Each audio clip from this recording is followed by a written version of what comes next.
Welcome to Unleash the Potential. We have Kris Versteeg here, two-time NHL Stanley Cup winner. Um, Kris, it's awesome. I mean, besides obviously you winning Stanley Cups and playing in the NHL, and just going through your whole hockey history, everything else that you've done has just been it's been really cool to kind of, because I've been doing some research, and obviously I've talked to Justin a good amount, kind of hearing about you, and what you're doing for the hockey world is really special. I'm just really excited for you jumping on with us today. Yeah, thanks for having me. I know we have a mutual friend in Justin. It's too bad everyone couldn't hear that Jersey accent right now. Maybe it's a good thing he didn't come on. Yeah, yeah, we can tell some fun stories with Justin involved, but we'll skip that for now. Justin, don't Yeah, worry, we'll be nice to you for now. yeah, Yeah, well, Kris, so, I mean, kind of jumping on, there's some really cool things, and there's something I really want to get into talking about Klevr. There's some, because honestly, that app is unbelievable. The amount of functionality that you get from that app is especially when you're someone that's in the sports field. From being able to measure speed to taking a look at the body structure and knowing exactly from the angles, and there's so much you can do from a distance, even if you don't have the client there with you.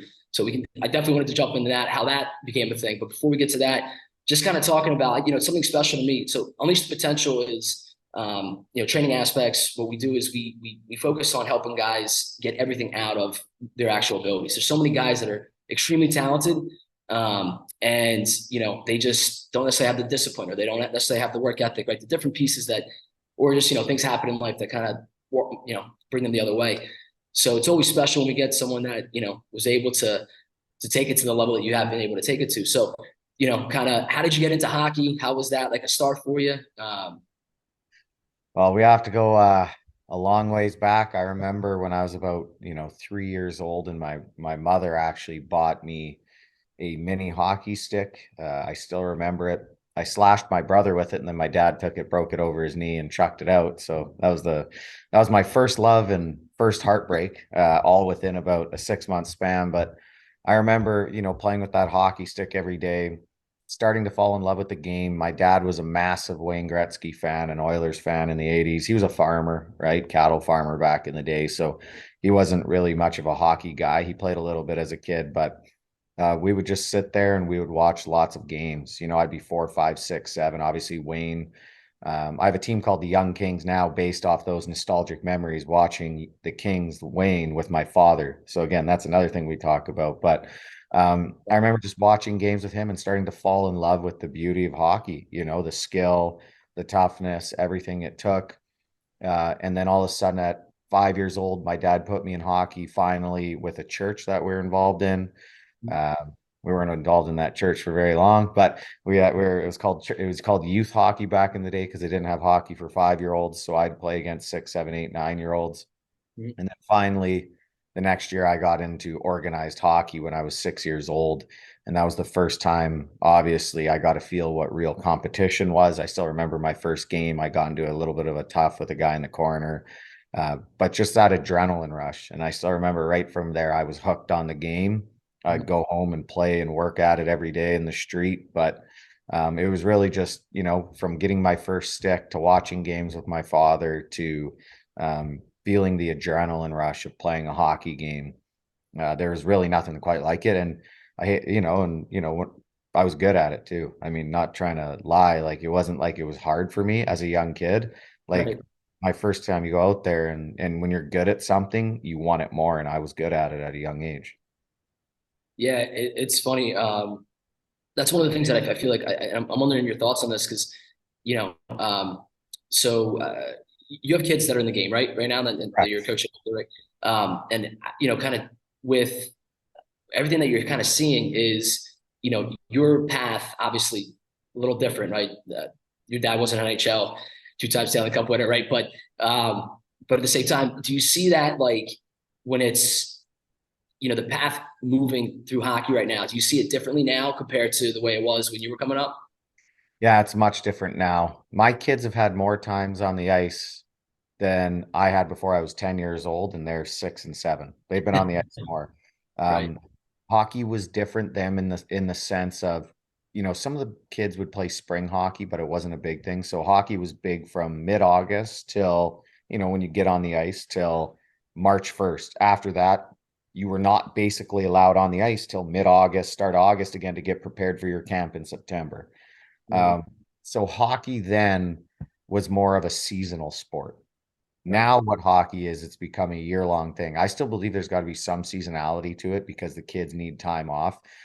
But with the game now, there's so much money in the business, so many coaches making money and trying to monetize different aspects of the game, skill coach, skating coach, IQ coach, hockey coach, strength coach. Every piece is a big asset to a player. Right. But those things are now available to kids as young as 6 years old now, 5 years old, where we really never started to explore those things until we were about 15, 16 years old. So again, they're getting access to all this information at a young age. I think it's good if you have parents who can parse that information apart and actually apply it properly and give their kids stuff without making them feel overwhelmed.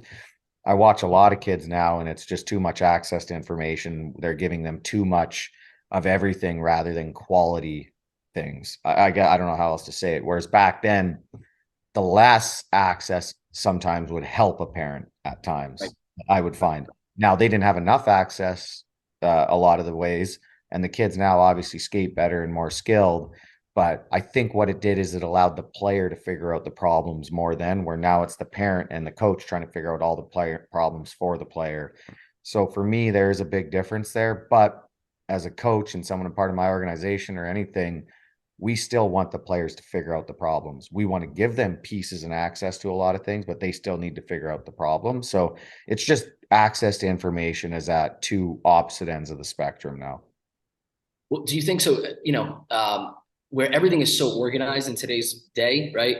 Because like every kid has like a schedule, right? It's like they come back from school, it's 3:30 this, 5:30 that, 7:30 this, right? Like everything is like it's so planned. Where I know for me coming up, when I played, I just would go outside, Yeah. all the apartment complex I lived in, we'd figure out a roller hockey game, we'd start going, and there was a lot of creativity, like creating, and organizing those pieces. Where now it's every kid I see, whether they're playing serious or any sport, right? Everything is just so organized. Do you The think that kind of burnout. changes? What's That that? that's where burnout happens, essentially.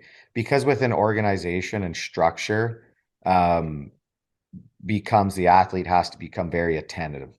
Right, Where when there's no organization, the athlete, like you said, there's creativity. And that's why a kid can play on the street or on the pond for 4 hours. But right, then you go to a practice for 50 minutes and you're like, my kid's dragging ass. What are they doing?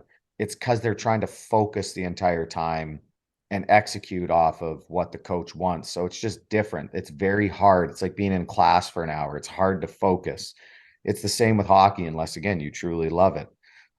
That's why it is very important for these kids to go home and play, to have creativity, to feel that love for the true aspect of the sport, not just to come to practice and be barked at, which again, all of us coaches do, but they still need to go home and fall in love with it and have creativity.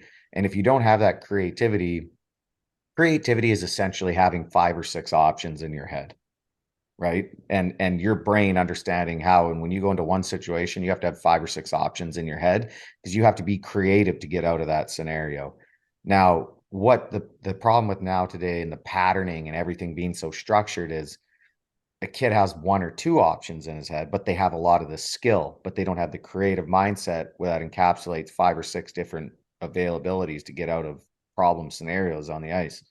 So, like you said, they can figure out a lot of those things on their own.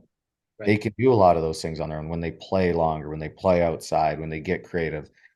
And unless you have enough time on the ice to really go through all that problem solving, which you don't, you're not going to be able to do or get better at the same rapid pace as someone who's actually probably doing both, to be honest. Right. Yeah, I think what's interesting, kind of, you just reminded me. Just the other day, I was talking to someone. This is a 6 to 18. They play 6 to 18s, and they're in the AAA. Well, they're a good player, but the coach, basically the way the kid talks to me is, well, when I'm in that situation, I don't know if that's a high percentage play. And this kid is really creative, like really talented, really creative. And I'm just looking at him like, listen, I think it's great, like the hockey IQ piece of it, right? To know the numbers. Yeah. But when you're a kid that creates, right, or just a hockey player that creates, like this is where I think stats drive me nuts. Is Yeah. when you have that kind of talent, like, and again, I'm talking about someone that's talented in that level, like they have the highest talent, right? Obviously, but when you're an extremely talented player on a team, I think it's great to hear like, but I'm like, dude, but when you make a play, you're so much better than these guys. Your statistical basis is much different than a kid that the average hockey player on the ice. And you're also taking more chances. You're taking more risks to create, and to score and create is the hardest thing still in hockey. That's why those guys get paid the most. And exactly what you're saying is I see like some of these teams pay for these video platforms that break down analytics for 11-year-olds, 10-year-olds, 9-year-olds. It's like, here's your entry zone entries. Here's your zone exits. Here's this, here's that. And it's like, but the kid still doesn't fundamentally even know how to pass the puck, or he doesn't still fundamentally know how to come out of that situation properly with body control and things like that. And then they're going into all these numbers and deep dive like they're really smart about it. And all they've got is an AI program essentially parsing data and sending it to them to give them these sheets to be like, well, you entered the zone 7 times. Well, that's also your best. And you turned it over 3 times. Well, that's also your best player. He's had the puck 90% more than the next player. He's going to have more percentages to make more plays, to do more things, to be creative in more scenarios. And if they're just using these sheets as coaches and giving it to young players, and that's how essentially they look at them as data and not development. And that's a lot of the problem with the model now is data, not development. You're going to block off the creativity of a lot of these young players, and especially the players. These kids are so smart with the puck. That shouldn't be your problem. It's teaching the player without the puck. Because Right. high hockey IQ players with the puck, it's hard to teach a high hockey or a low hockey IQ player with the puck to have more IQ with the puck, right? Yeah. It's very hard to do. You can do it to an extent or make them good within their abilities, but it's very easy to teach most players to have some IQ without the puck. So Right. again, that's where you should be looking at the high hockey IQ player with the puck is more teaching them away from the puck because they're so damn good with it. They Right. still need to understand away. And but again, all these like I don't understand 8, 9, 10, 12-year-old teams where they're just getting these data sheets spit out and coaches are, it's because if you can't see it for yourself, Right. then as a coach, you should question what you're thinking. Like if you can't see that this kid's having a trout problem breaking out the puck or doing things, then really really look at it objectively. But if you're just looking for data on a sheet, you're never going to find the answer always. It's a good tool, but it shouldn't be put into those kids' heads to stamp creativity. Now, I think that's a great point because it's exactly what you said there. Tools are great, right? But that's the whole thing is like if you have a hammer for every single problem in the house, you're gonna have a lot of holes in the wall, right? Like Yeah. it's not a good idea to use a hammer for everything. And like and listen, hockey IQ is extremely important, but like I think there was someone else I was talking to the other day too. It's funny that we're touching on this right now because literally same conversation. I was talking and they were talking about this one player. They were playing junior hockey, and they were so scared of the coach, right? Like it's junior hockey too, right? So like 18 to Yeah. 21-year-olds, and but this kid was so scared of the coach. He was a really talented, like small, like very talented small player, skill player, and anytime he was on the ice with this coach, he was afraid to make a move. So a guy would pass him with the puck, he would just freeze because he was afraid that like if I make this play, the coach is going to say this, or if I make this play, the coach is going to say this. And I think so kind of. I think and I'm curious to hear what your thoughts are on this, where understanding the emotional piece of it, right, as well with the players, where like some players just you can't coach every player the same way, right? No. Like there's players that you can yell at and scream at, and it takes them to the next level because it's like, all right, I got to make sure like, I'm going to show this guy better. And Yeah. there's other guys that just they go into a shell, and but they can both be extremely talented guys, but they just have to be approached differently. Yeah. So I know that people say this is a soft world and all that kind of stuff, and I listen, not that I'm not one to say that I'm not one to reinforce you should be soft, right? But like from a coaching standpoint, I think there's a leadership piece that should come into play where it's I can't just crush this kid because if I crush this kid, his talent goes away, and then it's a waste of a player. Yeah, it's you're managing people at the Right. end of the day. I think you have to have some sort of baseline uh, coaching style that could be blanketed so people don't feel like it's favorites or stuff. But you do need to talk and deal with each individual differently. And especially when you get into the junior and the pro level, it's a lot more different than, you coaching U16, 14, 15. Like some of the aspects all apply. At the junior level, especially at the top junior level and the NHL level, it's all about winning.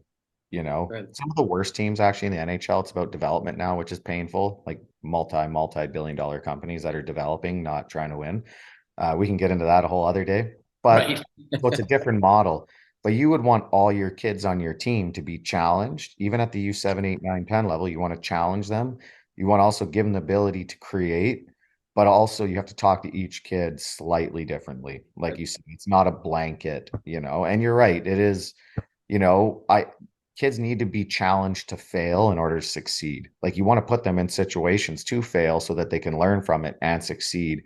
You listen to some of the best coaches around, they create chaos, and within that chaos, you're hoping that the players start to solve the problem. And that's essentially right. Like if you're just trying to hand kids a crossword puzzle that's finished and be like, okay, now do this crossword puzzle, they didn't learn anything. You Mhm. want them to take time to apply it, learn it, and then go execute it, because that just won't happen. But yeah, every player needs to be, again, some are similar, but every player has to be talked to differently and treated differently in a sense of how their personality is and how they intake information. Yeah. No, I'm 100% with you. I think that's one of the things that just drives me insane right now is just some of the players that I'll talk to. It's, everything is so like in a straight line focused Oh where, yeah. and it's just not the way the game is played. The best, if you watch like the best games, it's when it's not just like, all right, I'm gonna pass to F1 and I'm gonna pass to F, and it's not just like, tic tac or in that way tic tac toe, right? It's actually like you see different pieces where one guy's coming across, he's gonna drop back this way, he's gonna move over here, he's gonna pass, and there's just so much beauty that comes to that compared to just like I'm gonna dump it in and I'm gonna chase it. I'm gonna Yeah. dump it in, hit really hard, and I'm gonna chase it. That comes from coaching though, at the end of the day, from a young age.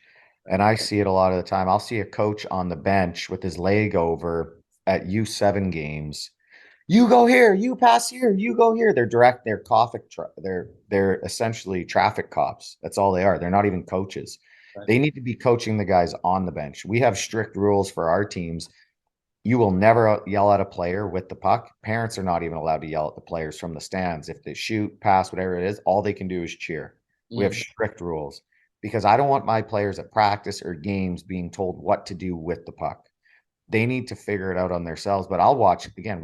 I'll be playing against teams, coaching against teams for multiple years now, and there's a lot of these coaches, they can't control their emotion. Maybe they don't know how they look, but they're traffic cops at the end of the day.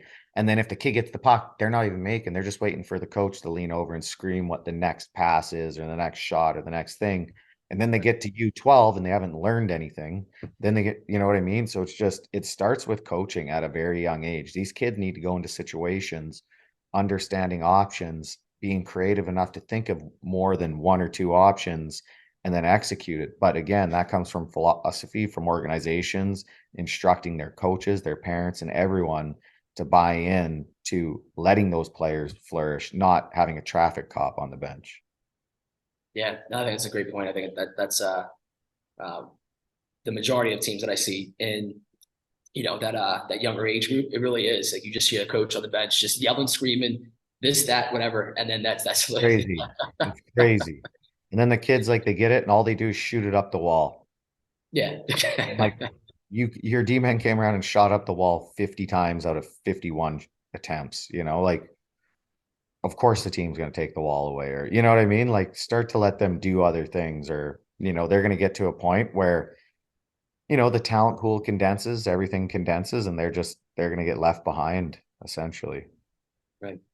But let me ask you. So like, what kind of thinking back, what who is like one or two coaches that really, or just people in general that really kind of embedded that, everything you're saying right now. I just, I love it. So that I'm just wondering who kind of helped you, develop that mindset that you're at right now. Well, the one I got along with least, um, Oh, My Got father. So it. again, he was always a guy who wanted me to be creative, have fun, but compete. So he's like, you always got to find that balance. You always got to be able to. And again, I don't know if it was just because he watched Gretzky all the time. Now, I'm not even close. I'm not saying that's what I was like, but he made me watch and understand the game and what I needed to do. And that's how he would coach as well. He was hard on guys. He was strict. He was hard on me, especially because I was his son. And then being one of the better players, you're going to always be hard on them, right? So, and he's a guy who never wants to show a favorite, especially if it's your kid. So he doubled down on me a lot of the time. But he really instilled for me to be creative in every scenario and just be, just understand in every aspect what you can do. The second guy, again, probably one of the hardest guys on me in the NHL, but he just understands the game. Not so, again, he wasn't so massive on X's and O's. He was massive on execution and um, offensive zone creativity, which is Joel Quenneville.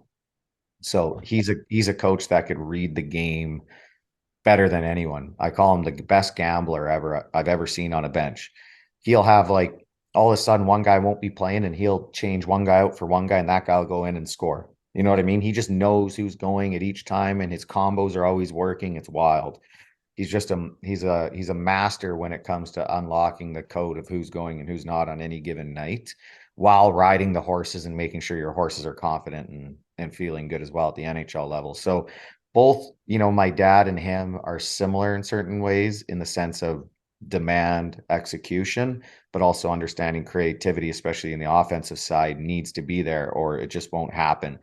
Now, Quenville's a Hall of Fame coach, and my dad's a cattle farmer from Alberta, so it's different, but they're very similar mindsets. And I've told both of them to kiss my ass a few times. So, it, but those are generally the people that you probably align with the most at the end of the day.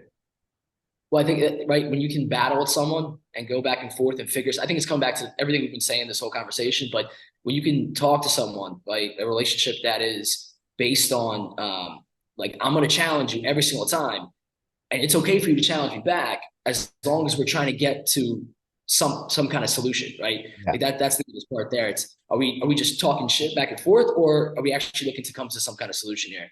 And I Yeah. think that's yeah.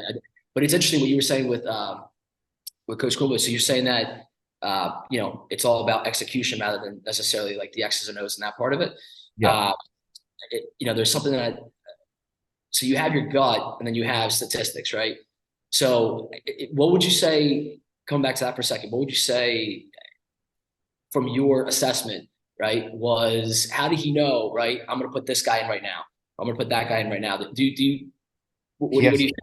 he has a gut feel. There's no like he could always ask like, who's got a shot right now, or he could find like small statistics or analytics that could probably help double down what he's about to do or a tinker he's about to make. But I feel a lot of it was his gut. He could always tell who was going within the first 5 minutes, whether it was executing the exact game plan he needed in the first 5 minutes. If I stepped out of line and tried to do whatever I want to do, I was essentially out because I wasn't marching to his orders. He'd move someone in. If that guy would essentially step out of line or whatever of what he was trying to execute, that guy moves out, I move in. And again, when you're not cane or tase for him, and if you're not executing at a super high rate, making your passes, back checks, stick on puck, all these certain things, if you're not executing at a high rate, he's just going to move the next guy in. But it's just wild how he'll move the next guy in and then that guy will boom, go score a goal or boom, set up a goal or go to the net or make a big block. He has a gut feel more than anything to do analytically. Maybe he is going through, I'm sure, analytically in his brain. Okay, this guy's doing this guy's doing that. And then he's like, boom, I need to make this decision or adjustment. You know what I mean? And I think I try to think that way on the bench at times too. Okay. You're like, okay, maybe I need to move things around, mix things up quickly, but not too much, right? Who's going? You're trying to look for who maybe has jump. And that's again, you can't really read jump all the time on an analytics sheet. You have to read it in their body language, their energy, maybe in their eyes a little bit. You can see it in players' eyes at times. I can see it in my players' eyes when they're ready and when they're not. So it's a big thing that he had that just other coaches don't have. Other coaches were so relying on here's our four lines. We're going to go out there, we're going to roll the lines, we're going to do this game plan, and we're going to come out on top. Right. And yes, those can get you into the playoffs, but without true adjustments and tinkering and moving guys around and getting creative, you'll never win a Stanley Cup. There's just no way. You can't be so put in a box that it essentially it'll kill you. What's funny, I love how every single point that we're pretty much bringing up at this point is that you can't kill creativity. You can't do Yeah. everything in one way. It's got to be, the great ones, or the ones that usually succeed are the ones that that stay out of the Yeah. box. Yeah. Soon they'll be looking at AI models. Soon they'll be looking at AI models to crack the code for players. But what they don't know Yeah, about that is you still need the person to come up with the creative side. So right. Yeah, hopefully not too soon. Hopefully not too soon. no, Well, Kris, let me ask you, because I really appreciate you jumping on. I want to jump into some of those things, and honestly, I feel like if I knew you had hours to go, I'd sit here and bother you for another 5 hours. But I wanted to ask you, so we have so you were drafted by the Bruins, right? yeah, yeah, So in 2004, and this year we had one of the guys that we work with was actually drafted by the Bruins. And so I was just wondering, what was your experience like, in that spot of it? Jumping in, playing for them that year. Like, how was that experience?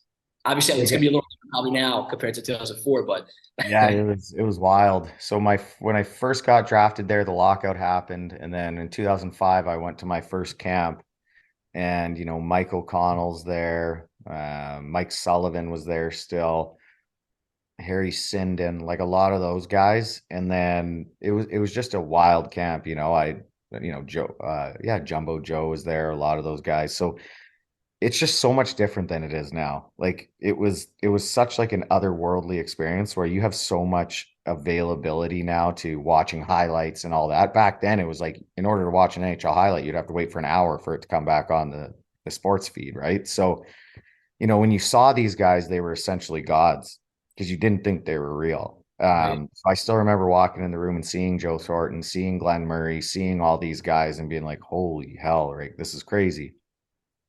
Then I went back again in 2006 and I had an unbelievable camp in that camp. And then I was playing, Joe Thornton. We played in the black and white game, and you're playing with Zdeno Chara. And I played my first exhibition game after that in Halifax. Played 4 minutes, so it's different, right? Me and David Kretschy played on the fourth line. We played 4 minutes. Dave Lewis was the coach in those days. Nowadays, me and Dave Kretschy would have played 24 minutes. It's just the way it was then comparative to the way it is now. We got sent to the minors, had a really good time, and then I was top 10 in scoring as a rookie, and then I ended up getting traded to Chicago. So I never ended up actually playing for the Bruins, but I played for Providence again at the end of that 2005-06 season in 2006-07, and then was traded to the Hawks for Brandon Bochenski. But that whole experience with Boston was unbelievable. I had an amazing time in Providence. I was like a college kid going to school but making money and playing in the pros because we lived near Providence College. It was just a sick time, and Yeah, so many friends, so many great memories with a lot of great people. And obviously it was a kickstart to a hockey career, and it gave me confidence. I saw a quote the other day, all you need is one coach to like you, and that's what I had. I had Flash Gordon. He gave me a chance as a 20-year-old, put me on the first line, ended up again, was top 10 in scoring as a 20-year-old, and well, finished 13th after, but at that time was top 10 in league scoring as a 20 rookie. And it was just because one coach put me in a position to succeed. I ended up grabbing it and going. So again, never got to play at the Bruins, was able to put their jersey on for exhibitions, but it was a roller coaster couple of years. yeah. It's funny when he got drafted this year for him. I was like, damn, because from Philly, so Yeah, that's it's a that's a tough big rivalry. Oh right. yeah. uh, but uh, but yeah, so no, that's really cool. Yeah, no, I saw that, and I thought it was really cool because he's a great kid, and he's going to be there. So I was just curious on your experience Yeah, there. you always kind of go in there thinking the guys are not human, and it really does take time for that to dissipate and you to actually realize, hey, I can hang with these guys. I just got to find an inner confidence and belief that I can.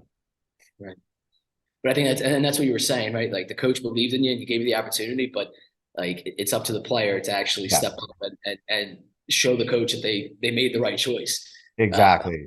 It always comes down, and sometimes guys aren't ready. And if they're not ready, and then all of a sudden it's a year or two later, well, then you've missed your shot, literally, because they're going to the next young guy who comes through, or the next guy who gets traded, or whatever, and then your road becomes a lot longer.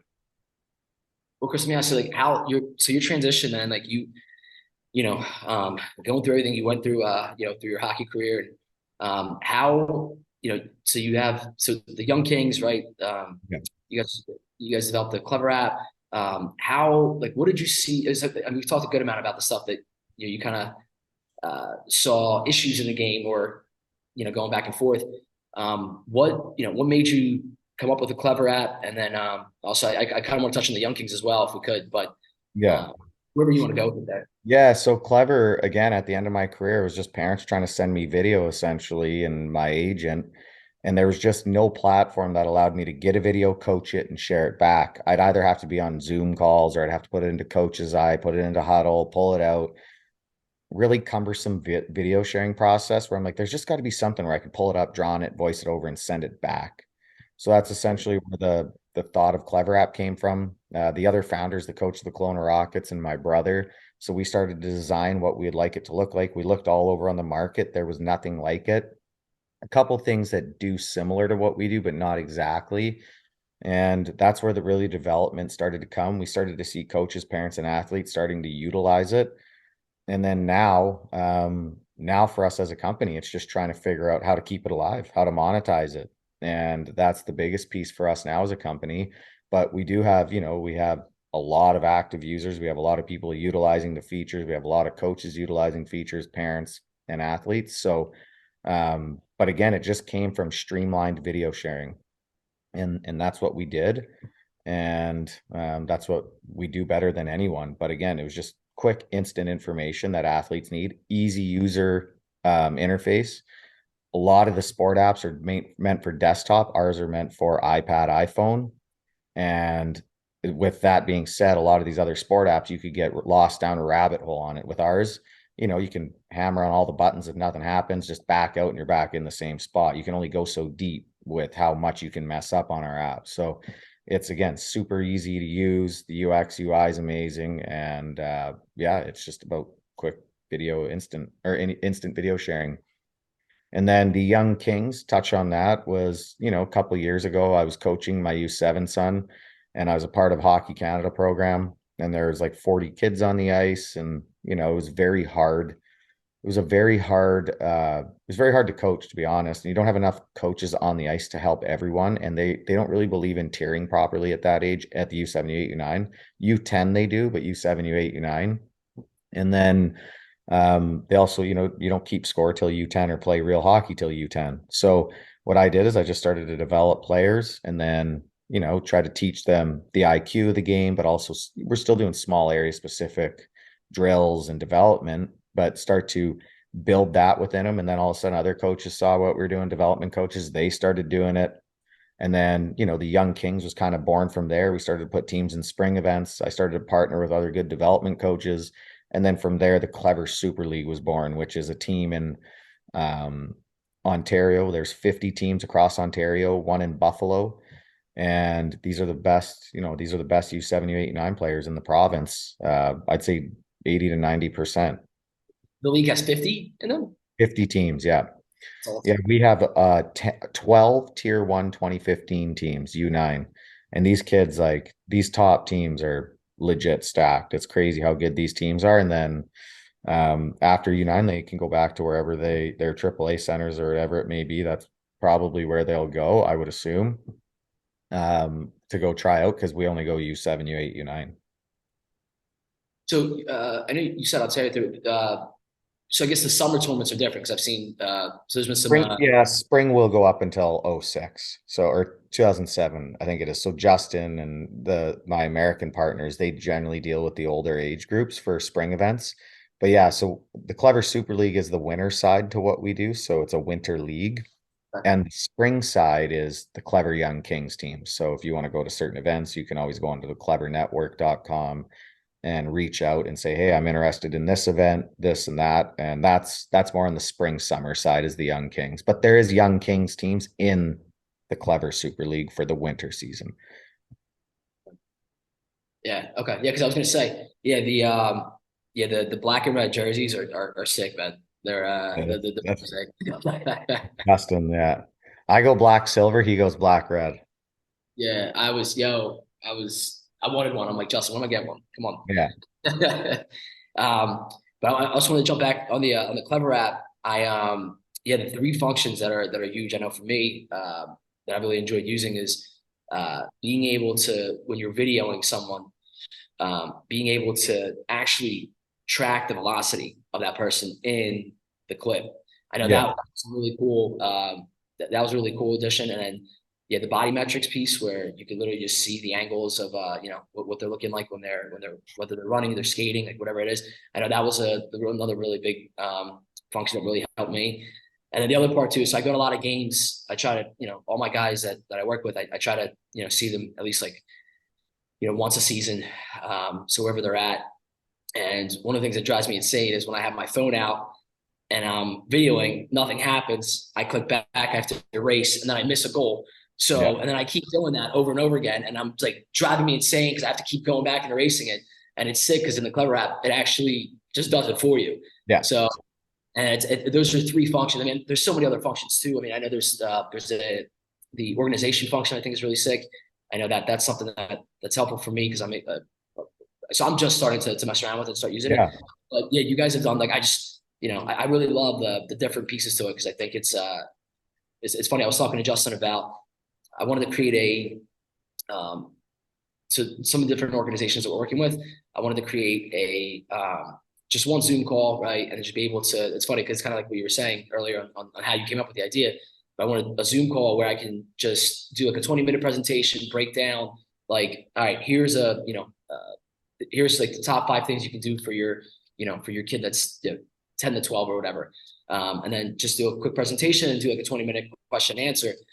And now what I'm actually going to do is I'm actually going to put that into folders into the app and then Yeah. pretty much just have a bunch of those set up and then have the Zoom calls kind of set up for the questions and answers. And then, but basically every organization is going to have that. So I want to say thank you on that side of it, for coming up with the idea, Kris, because Yeah. it's a sick app, man. Yeah, it's pretty cool. Like you said, that camera function is a massively used function by our parents, actually.